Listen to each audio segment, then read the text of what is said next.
Iran से Abraham तक 24 घंटे में इजरायल को मिली 4 बड़ी खुशखबरी। डिटेल रिपोर्ट सामने आ चुकी है, आपको इस वीडियो में बताएंगे। नमस्कार, मैं हूं आपके साथ आयुषी गुप्ता। ईरान समझौते के अलावा पिछले 24 घंटे में इजरायल को 3 बड़ी खुशखबरी मिली है। पहली खुशखबरी अब्राहम समझौते को लेकर के है। अमेरिका ने कतर, पाकिस्तान और सऊदी अरब से कहा है कि ईरान जंग के बाद आप यरूशलेम को मान्यता दे और अब्राहम समझौते में शामिल हो जाए।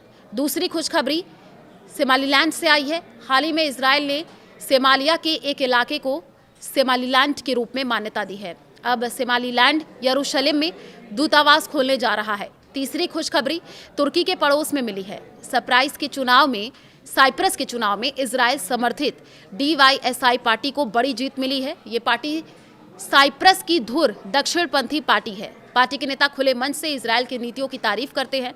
ईरान नहीं बनाएगा परमाणु हथियार। ईरान और अमेरिका के बीच जो समझौते का प्रस्ताव तैयार हुआ है उसके मुताबिक ईरान परमाणु हथियार नहीं बनाएगा।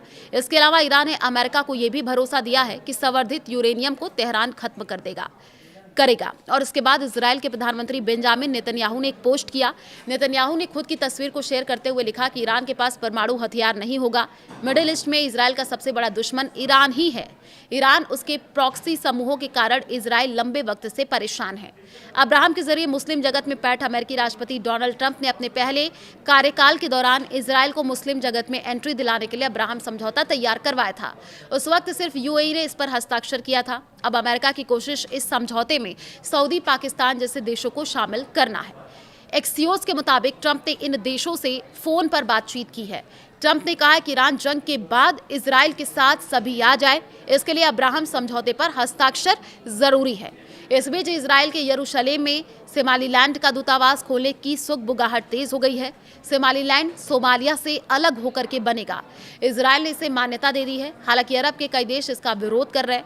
मिडिल ईस्ट में इजरायल की नज़र सोमालीलैंड और साइप्रस पर है। साइप्रस तुर्की के पड़ोस में स्थित है। इजरायल और तुर्की के बीच 36 के रिश्ते हैं। अब्राहम समझौते को लेकर के अमेरिका को बड़ी पहल। शिया सूत्रों के मुताबिक अमेरिका ने कतर, पाकिस्तान और सऊदी अरब जैसे देशों से अपील की है कि वे ईरान युद्ध के बाद यरूशलेम को मान्यता दे और अब्राहम समझौते में शामिल हो। माना जा रहा है कि अमेरिका मध्य पूर्व में नए राजनीतिक समीकरण तैयार करने की दिशा में तेजी से काम कर रहा है। अब्राहम समझौता अमेरिकी राष्ट्रपति डोनाल्ड ट्रंप के पहले कार्यकाल के दौरान तैयार किया गया था। इसका उद्देश्य मुस्लिम देश और इजरायल के बीच रिश्तों को सामान्य बनाना था। उस समय संयुक्त अरब अमीरात ने इस समझौते पर हस्ताक्षर किए थे। अब अमेरिका की कोशिश है और मुस्लिम देश भी इस पहल का हिस्सा बने हैं। रिपोर्ट्स के अनुसार डोनाल्ड ट्रंप ने कई देशों के नेताओं से बातचीत करके इजरायल के साथ संबंध मजबूत करने की अपील की है। माना जा रहा है कि ईरान के साथ संभावित समझौते के बाद मध्य पूर्व की राजनीति में बड़ा बदलाव देखने को मिल सकता है। सोमालीलैंड खोल सकता है यरूशलेम में दूतावास। इजरायल के लिए दूसरी बड़ी खबर है, अफ्रीका क्षेत्र से आई है। हाल ही में इजरायल ने सोमालिया से अलग माने जा रहे क्षेत्र सोमालीलैंड को मान्यता दी है। इसके बाद अब खबरें हैं कि सोमालीलैंड यरूशलेम में अपना दूतावास खोलने की तैयारी कर रहा है। हालांकि इस कदम का कई अरब देशों ने विरोध किया है, लेकिन इजरायल इसे अपनी बड़ी कूटनीति सफलता के रूप में देख रहा है। माना जा रहा है कि इससे अफ्रीका और मध्य पूर्व क्षेत्र में इजरायल की पकड़ और मजबूत हो सकती है।